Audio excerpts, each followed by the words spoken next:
Okay, my friends, so what is the best slope? And what's the best line that accompanies that slope?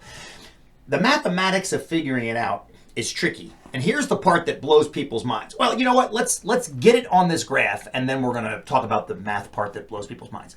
All right, we're gonna double click on the graph. Now, when you do, this is a little bit tricky to find. I actually know where this one is because I use this feature a lot. You're in the Customize menu. Go to Series.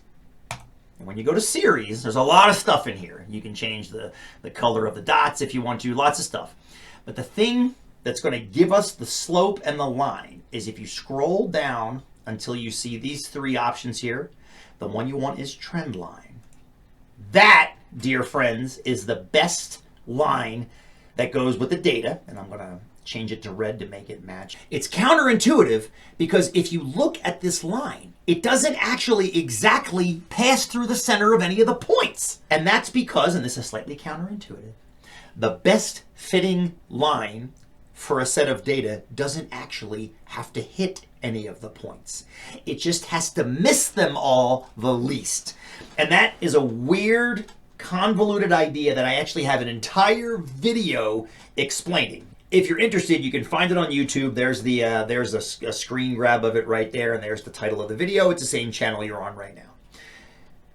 Now, that line has an equation. What I'm going to do is I'm going to go back into the Customize menu, back to the Series sub-menu, go back to Trend Line, and then you're going to scroll down a little bit further, and when you go to Label, you're going to go to Use Equation.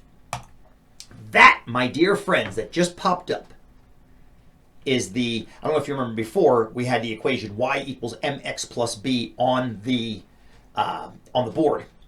Now, y is the in-district tuition. Y is the vertical axis variable. So in other words, the in-district tuition is measured vertically. What is the in-district tuition equivalent to? Well, it's equivalent to 3.26. That, my dear friends, is the most perfect slope of the data points. So when we got $3.20 before, that was pretty darn close. But the even better slope is $3.26, meaning on average from 2003 up to 2023, tuition grew on average $3.26 per year.